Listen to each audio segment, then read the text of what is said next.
Muito bem. Olá, meus queridos e minhas queridas, meus irmãos e minhas irmãs. Shalom, que Deus abençoe a cada um de vocês, a cada um de nós, nesta terça-feira, neste início de semana, não é?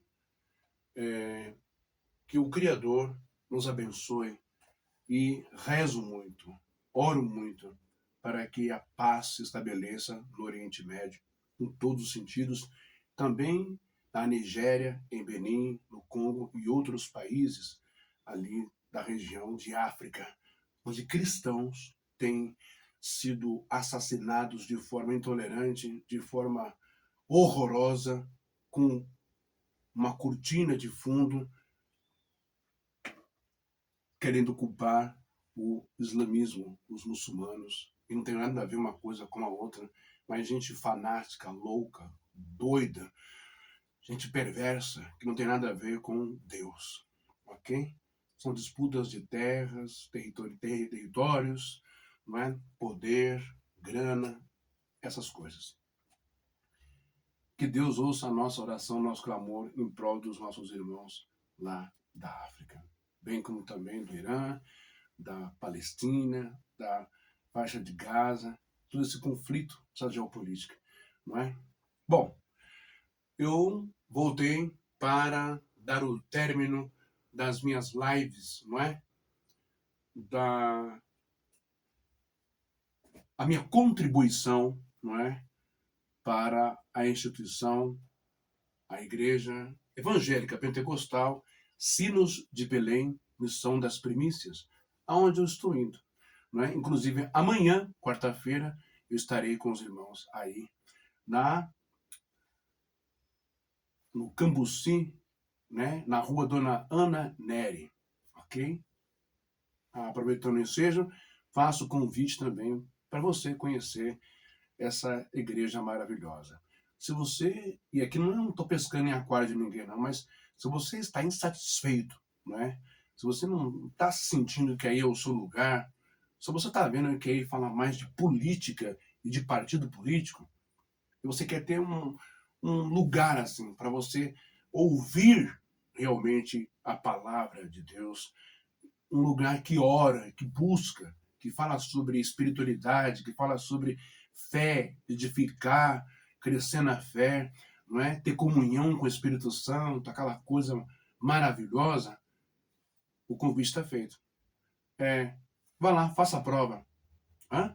Eu estou aguçando a sua curiosidade. Visite a Igreja Sinos de Belém, Missão das Primícias, aqui no Cambuci, ali, ó, Avenida do Estado, passou então o templo do Davi Miranda lá, Deus é Amor, segue e você vai entrar lá, vai ter uma mesquita também, logo na Avenida do Estado, vai ter uma mesquita, depois da Deus é Amor, depois da mesquita você entra à direita, está lá a rua Dona Ana Neri, Igreja Sinos de Belém, Missão das Primícias, tá bom? Tem uma mesquita lá, muçulmana ali, você vai passar ela, vai entrar à direita, né, em frente ao complexo do Itaú, ok? Bom, estação, né, pelo o monotrilho, a estação Ana Nery. Terminando então o nosso estudo sobre as primícias, os 144 mil. E aí, se alguém lhe perguntar, ou alguém da Assembleia de Deus, da Deus de Amor, da Presbiteriana, da Batista, né? Se alguém for lhe perguntar, você que é ministro, você que é presbítero, você que é obreiro, enfim, você que é evangelista, até mesmo você que é seminarista ou iniciante. Se alguém for perguntar para vocês, por que vocês se autoproclamam as primícias do Apocalipse capítulo 7 ou Apocalipse capítulo 14, não é? Capítulo 7, capítulo 14. Por que vocês acreditam que vocês são os 144 mil? Se lá está escrito que são das 12 tribos de Israel. 12 mil de cada tribo até dar o número correto de 144 mil. O que você vai responder, meu irmão, minha irmã? Qual é o conteúdo? É uma pergunta. Qual é o respaldo? Qual a sustentação, a fundamentação bíblica? Não basta apenas citar Apocalipse 7 ou Apocalipse 14. Ah, mas isso foi uma revelação que o missionário teve. Ah, mas isso foi ali na palavra. Deus revelou. Até aí, então, nós estamos lidando com crença, meu irmão. Crença é respeitada. Eu não ataco crença. Eu não ataco aquilo que você crê, que você acredita. Não é? Um índio pode acreditar que uma árvore pode curá-la. Uma pessoa pode acreditar que essa arca, essa mini arca, pode trazer uma prosperidade para a casa dela. Isso é crença, né? Eu não vou atacar a crença de ninguém, né? Ok?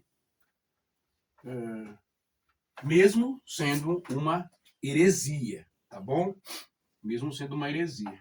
Enfim, não quero me prender muito nesse tema de arca, não, que já me deu problema.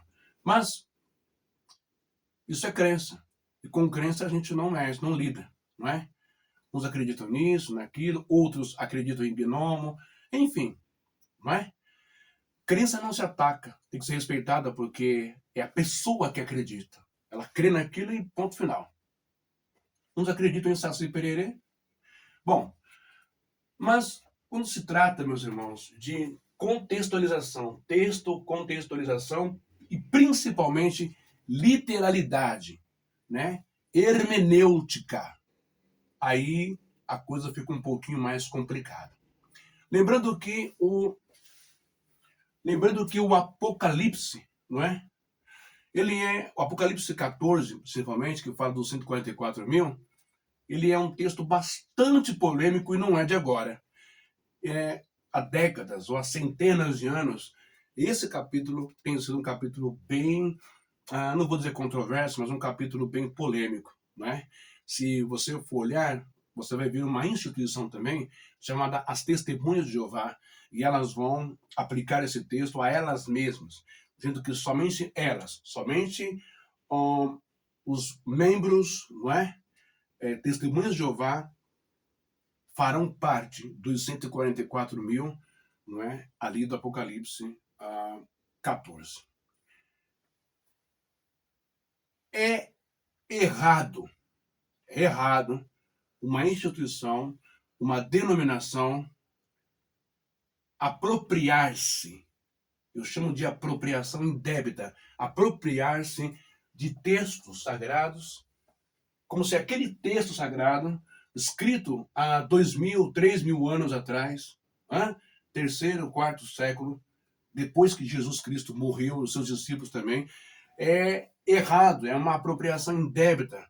Um texto completamente em grego, antes em hebraico. Pessoas aqui do Ocidente, não é? Brasileiros, quererem pegar esse texto para si, para a sua denominação, que nem no tempo de Jesus e dos discípulos sonharam que existiria uma denominação. Testemunha de Jeová, Assembleia de Deus, etc, etc, ou até mesmo as cenas de Belém. Então, a gente tem que tomar cuidado para não passar vergonha e vexame e dizer, não, esse texto fala só da minha igreja, fala só das cenas de Belém, ou fala só da Testemunha de Jeová. Aí é um erro, aí é engodo, tá bom? É engodo religioso, tal. Mas eu assisti a live, né? Assisti Família da Promessa, com o ministro aí de Santos e também com o missionário Ronaldo e o missionário Salomão. Olha que coisa impressionante. E aqui a gente usa a expressão tirar o chapéu, eu tiro meu quipá para o missionário Ronaldo, tão conhecido como o missionário Roxinho lá do meu tempo, né? E o missionário Salomão, porque quando tocou no tema sobre primícias, e o missionário Ronaldo, ele foi muito feliz. Parabéns, missionário. Foi muito elegante, né? Foi muito feliz quando ele mesmo disse na live. E quando se fala de primícias, ou seja, de celibato, né? De jovens ou uma jovem, não se enquadra, ou seja, não fecha, não se resume apenas à igreja Sinos de Belém, missão das primícias. Perceberam? O missionário Ronaldo teve uma explanação um tanto que espiritual, né? Um tanto genérica, porque não está só na denominação, não é? No CNPJ, Igreja Sinos de Belém, Igreja Evangélica Pentecostal, Sinos de Belém, Missão das Primícias. Não. O missionário teve uma visão um tanto espiritual.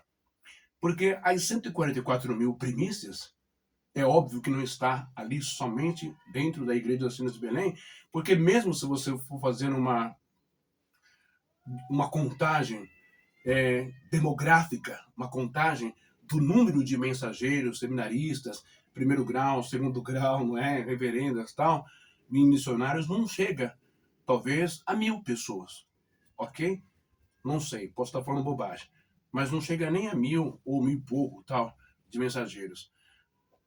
Então, os 144 mil, ele não se inclui somente nas Sinos de Belém. Como disse o missionário Ronaldo, não é? Está também espalhado em outras denominações e também em outras religiões. E como eu disse lá no começo, também está, né, esse número inclui pessoas que também não estão em igreja, não é? Não frequentam lugar nenhum, mas têm a sua vida, não é? Ali, plena, completa, sem ter namorada, sem ter namorado, sem ter relações, não é? Mas que uma hora ou outra ela vai se despertar para um chamado do Espírito Santo, um chamado de Jesus, ok? O papel das primícias dos 144 mil de Apocalipse é justamente pregar o Evangelho.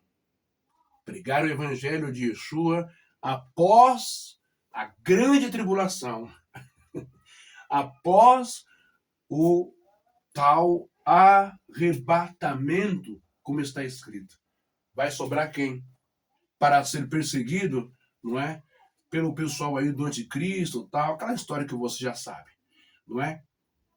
Mas, segundo o que está escrito, eles não sofrerão dano algum. Bom, então, a gente começa.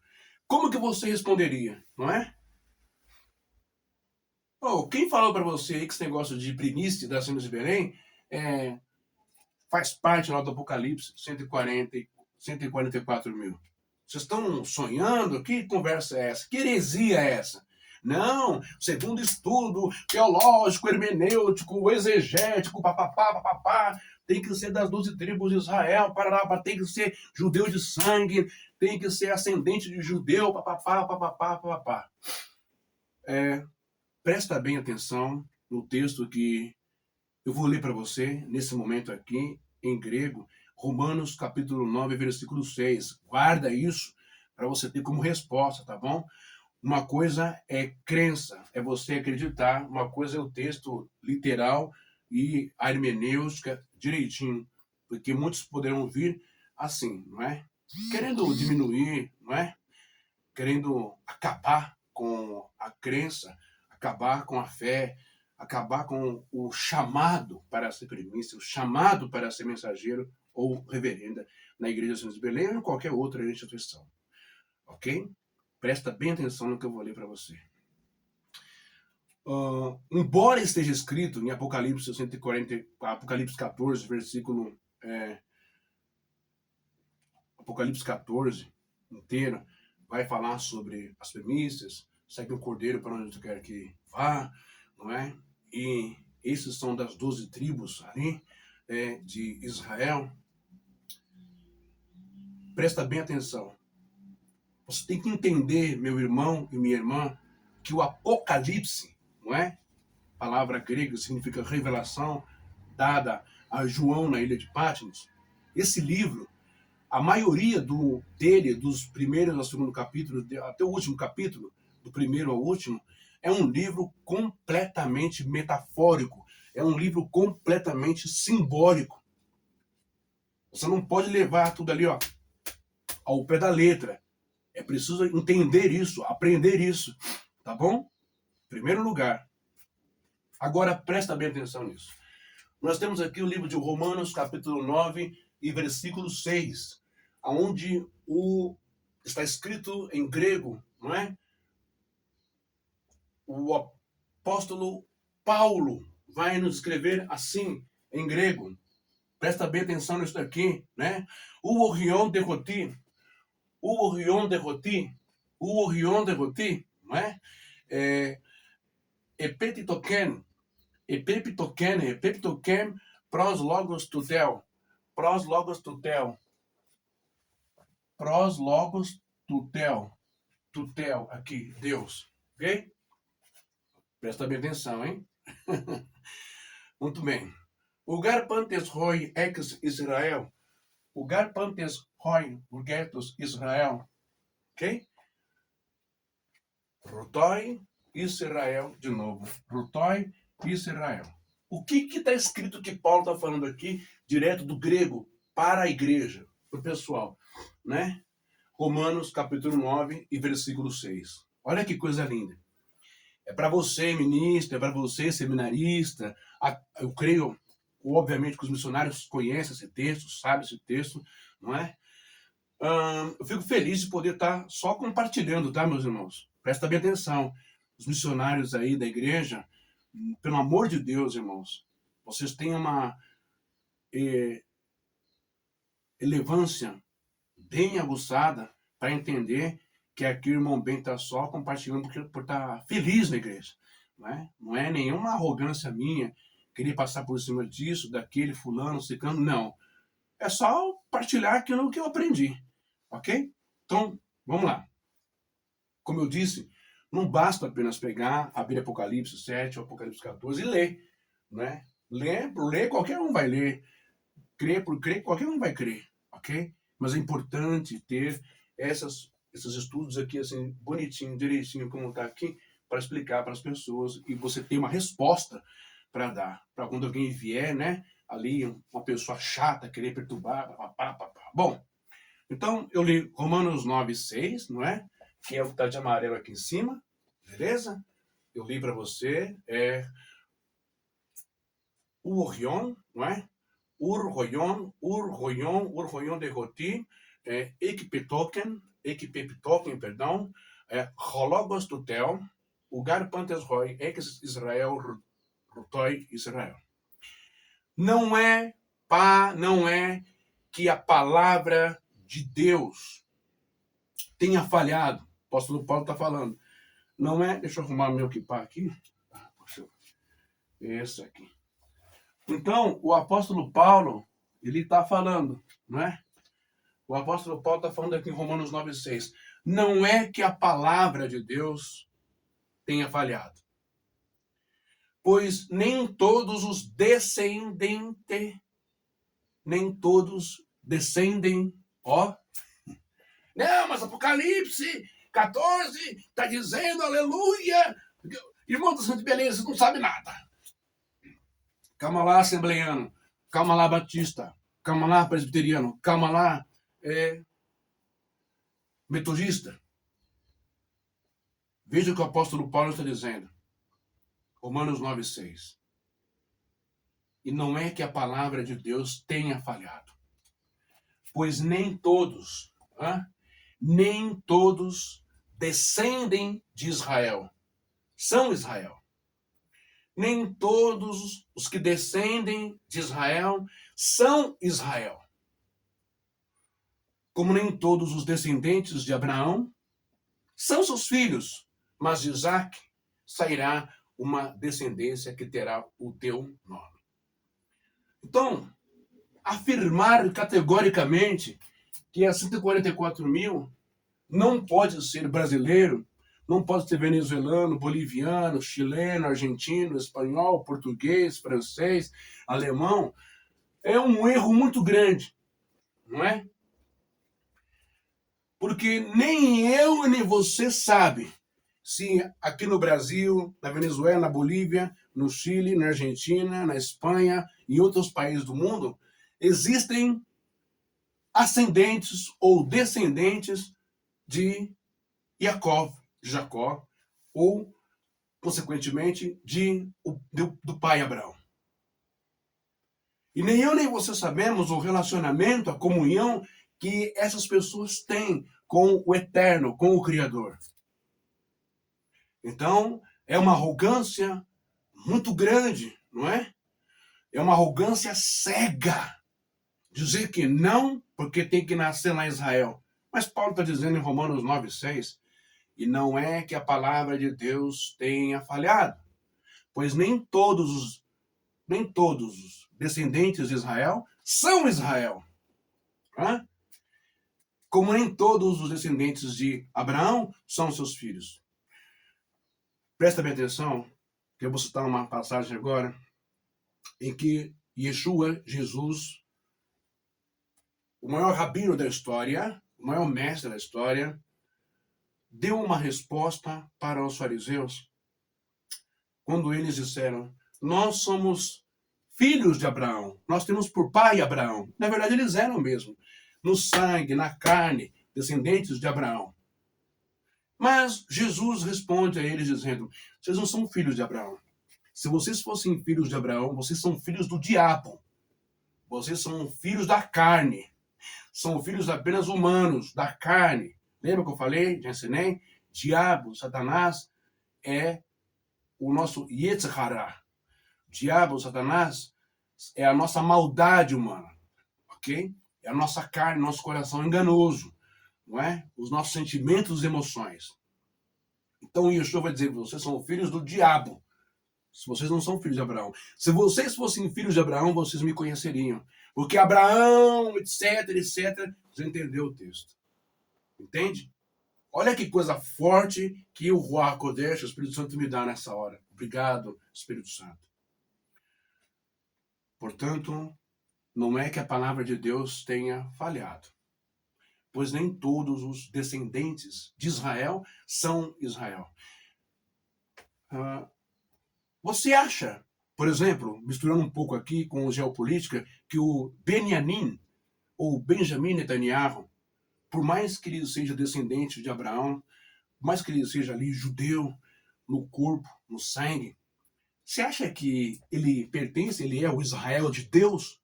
Você acha que o Israel Katz, o ministro das relações do gabinete de guerra, ele pertence a Deus? Só um minuto. Você acha mesmo? Você acha que o prefeito de Jerusalém pertence a Deus, o Israel de Deus? Ou eles pertencem ao Estado de Israel, ao sionismo de Israel, que está matando gente, que está soldados estuprando mulheres, a beça, abusando de mulheres, de crianças, matando crianças? Aonde você vê Deus, o Eterno, nisso? Aonde você vê alguma influência de Yeshua, de Jesus, nisso? É só para você parar e questionar um pouquinho, tá? Que nem todo mundo que descende de Abraão é Israel de Deus. É o Israel de Deus. Tá entendendo? Então, você não tem propriedade, meu irmão e minha irmã, para dizer, para contestar que as primícias das cenas de Belém não podem ser, em hipótese alguma, as primícias do Apocalipse 7 e Apocalipse 14, os 144 mil. Você entendeu a pegada?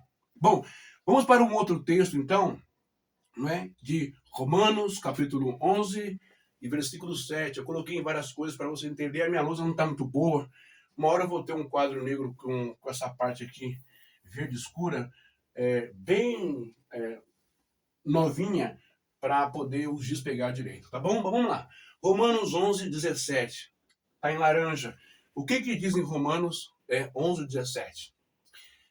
Ei de tineston, ei de tineston, ok? Ladon e que lastezan, se de, ladon que lastezan, se de, ok? Agrielions en on enecentristes enafetois. Enecentristes enafetois, tá aqui já acabando. Tem que ler rápido isso aqui. Muito bem. O que está escrito aqui, então, em Romanos 11, 17? Direto do grego. E de tineston ladon ezeklastesan, si de agrielions on eneken, tristes en aftos. Nós temos a seguinte fala do apóstolo Paulo. Se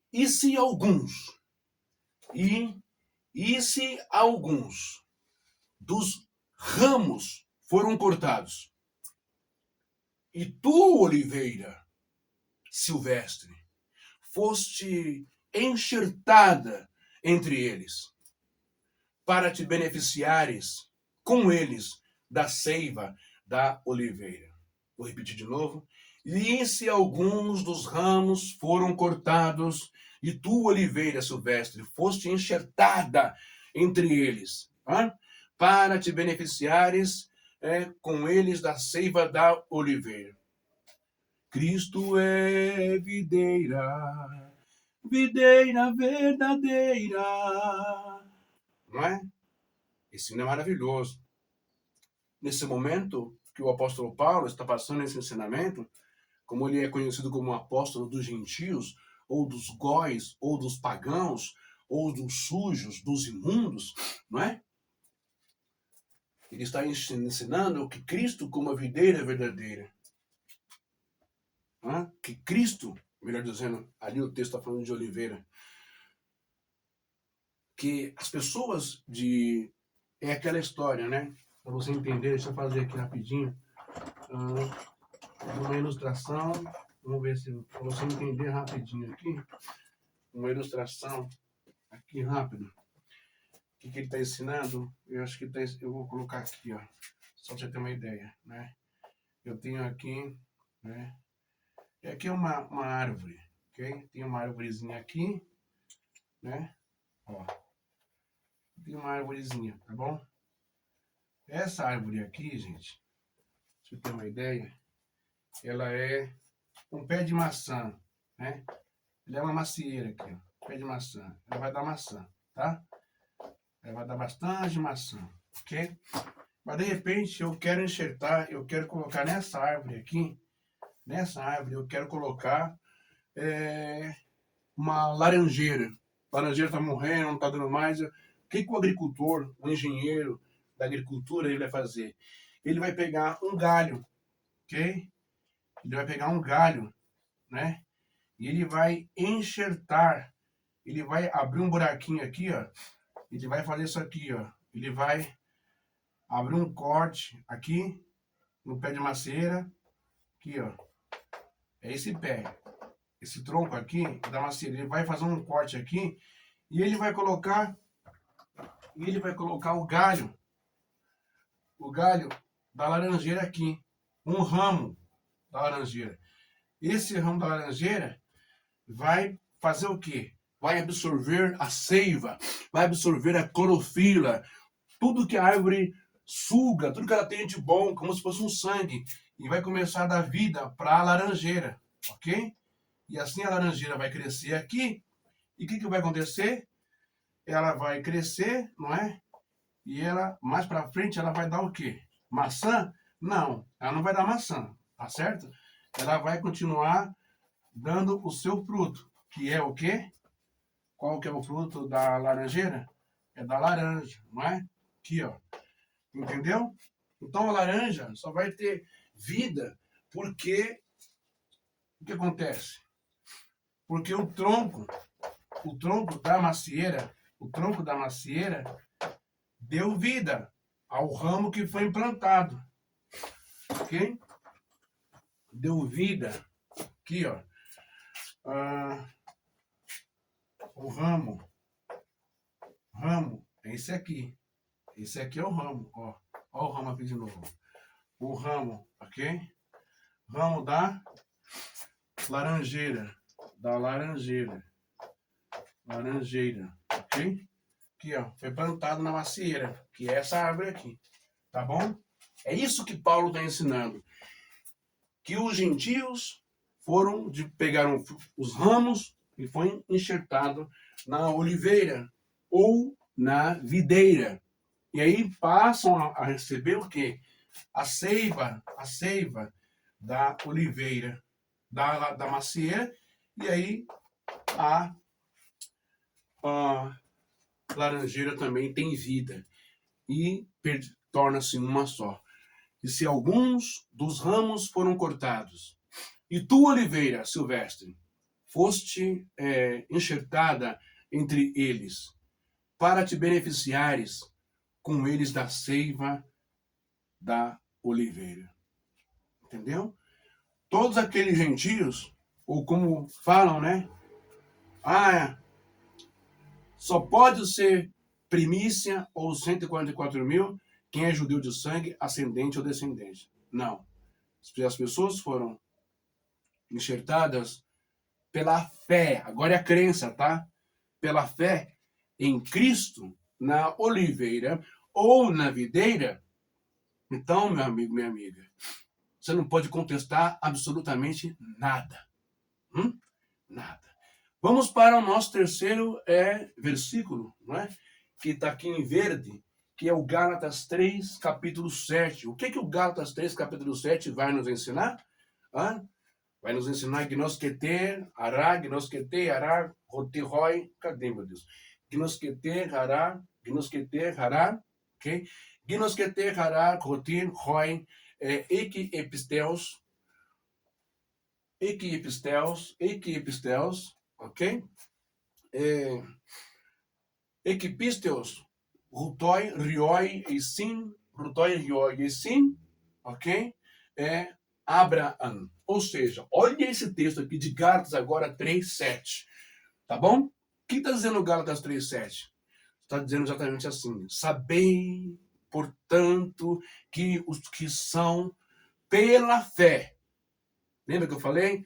Literalidade é uma coisa e fé é outra. Paulo agora está colocando todo mundo num bojo só, num pacote só.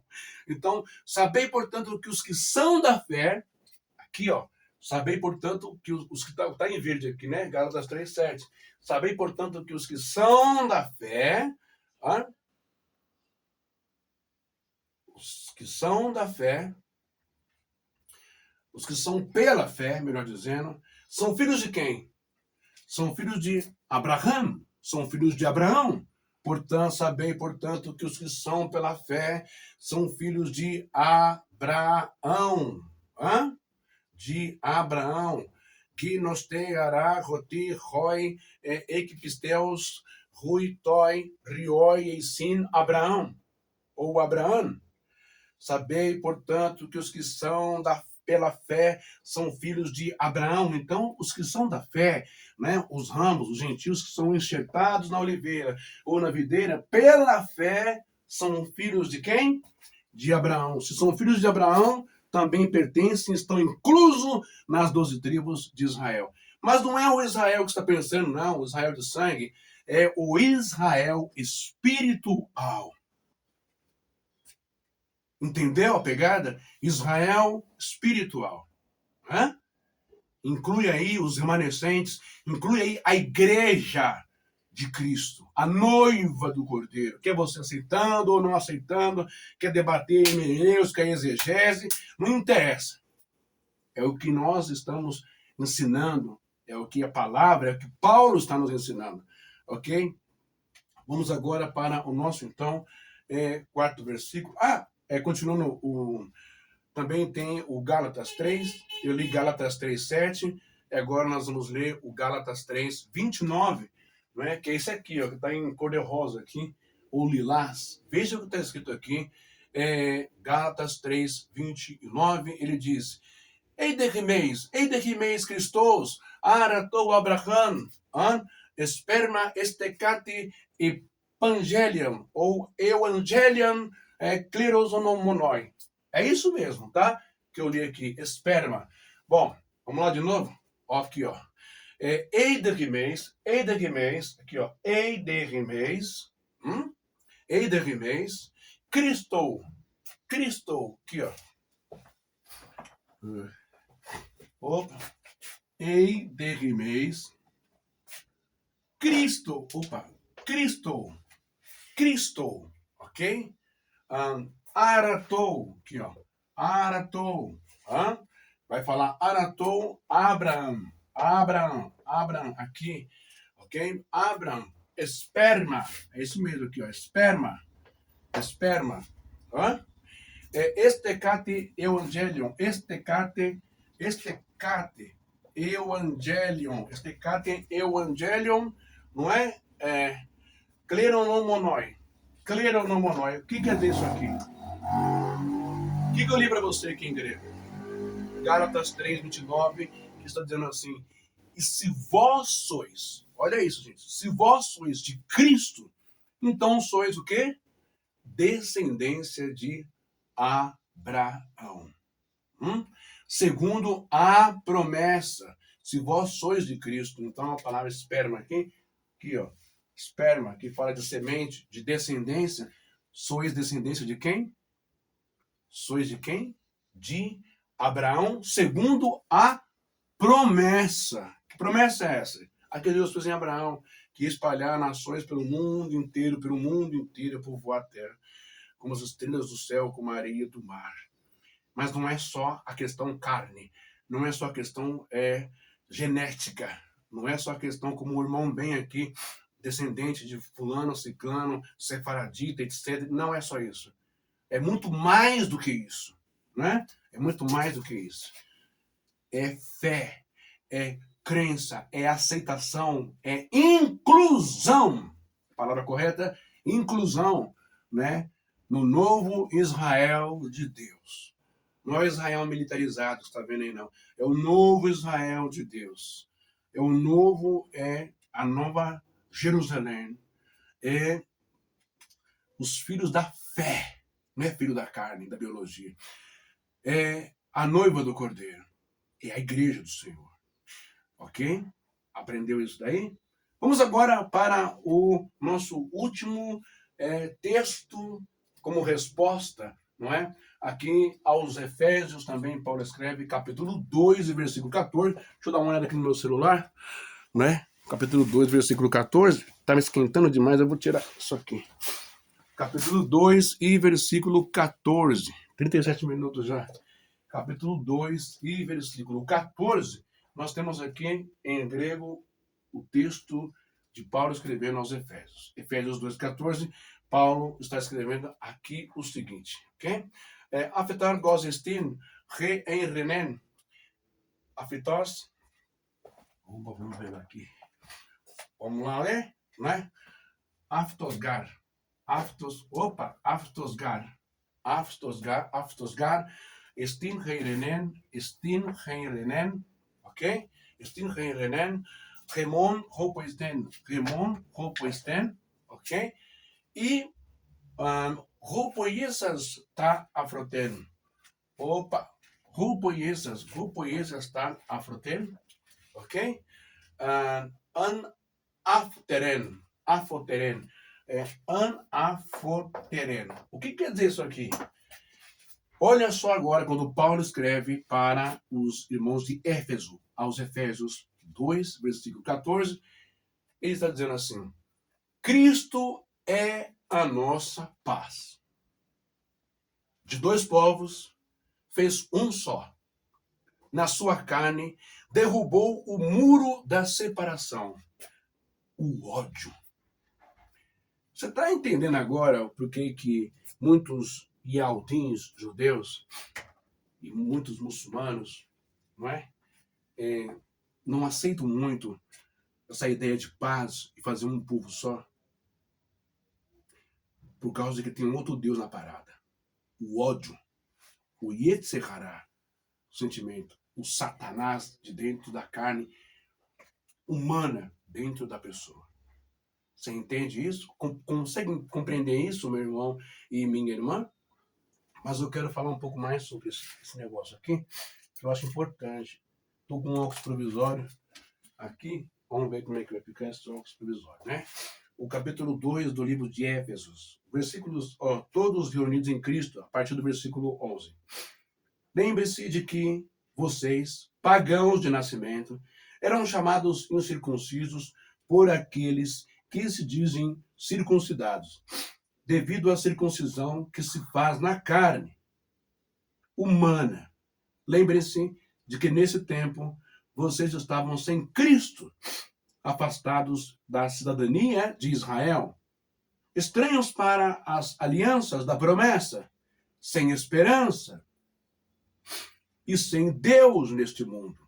Mas agora, em Yeshua, em Cristo, em Jesus Cristo, vocês que estavam longe foram trazidos para perto. Graças ao sangue de Cristo, Cristo é a nossa paz. De dois povos, ele fez um só. Na sua carne, derrubou o muro da separação, o ódio. Então, encerrando essa parte, a você assembleiano, a você luterano, a você metodista, a você presbiteriano, a você batista. Você pode vir com toda a literalidade que você tiver. Você pode vir com toda a hermenêutica ou exegese que você tiver. Mas você não pode ir contra as palavras do próprio Rabino Shaul, do próprio Paulo. Paulo, por ter nascido em Roma, tem o nome de Paulo. E Shaul, por ser hebreu, por ser judeu. Contra esse rabino, não tem como você contestar. Algumas coisas a gente contesta, mas essa questão de ser enxertado na oliveira, na videira, que Jesus disse lá em João, né? O próprio Cristo fala isso. Eu sou a videira verdadeira, e vós sois os ramos, papapá, papapá. Você já conhece a história, e também sobre gentios e pagãos fazerem parte, então, da comunidade de Israel, circuncisos ou incircuncisos. A maior circuncisão é aquela que é a circuncisão mental, a circuncisão espiritual. Por isso que quando se fala, estes são os que não estão contaminados com mulheres, não se trata literalmente apenas de sexo, que teve relações sexuais com mulher. Não se trata de uma virgindade, de uma castração, digamos assim, literalmente, ali no órgão genital, ou relação sexual. Mas a circuncisão ou a castração pela fé, como Yeshua disse. E há outros que se castraram a si mesmos pelo reino de Deus. E esses outros que castraram a si mesmos pelo reino de Deus, enxertados na videira, enxertados na oliveira, ok? E esses outros, não é? Como está escrito, que Cristo é a nossa paz, que de dois povos fez um só, ele engloba, ele inclui, ele coloca todo mundo, também esses celibatários, tanto da forma física quanto metafórica, simbólica e espiritual, no bojo dos 144 mil, e também como descendentes de Abraão, do novo Israel espiritual, né? Incluindo a igreja, o corpo de Cristo, e também aonde estiver uma pessoa que crê no Senhor Jesus Cristo, crê na sua palavra, e assim segue a sua vida como primícia do Senhor. Terminando essa live deixando bem claro, não é? A grande sacada, sabedoria do missionário Ronaldo. As primícias não estão enquadradas só nas Sinos de Belém, mas elas estão também espalhadas em outras denominações. Ok? E se você que é da Assembleia ou que é de alguma igreja sente o chamado de ser primícia do Senhor, fazer parte dos 144 mil, antes da grande tribulação, não tem o menor problema. A igreja está de portas abertas para você. Encerrando essa parte, shalom, que Deus abençoe a todo mundo, aos meus irmãos missionários, também às reverendas, aos ministros, aos presbíteros, aos iniciantes, às reverendas, à sociedade de senhoras, às missionárias. Eu termino essa parte sobre as primícias, espero ter respondido, ok? E vou começar uma outra transmissão agora sobre ministro e missionárias. Você sabe o significado, meu irmão, da sua golinha clerical? Sabe? Vamos aprender daqui a pouco? Shalom.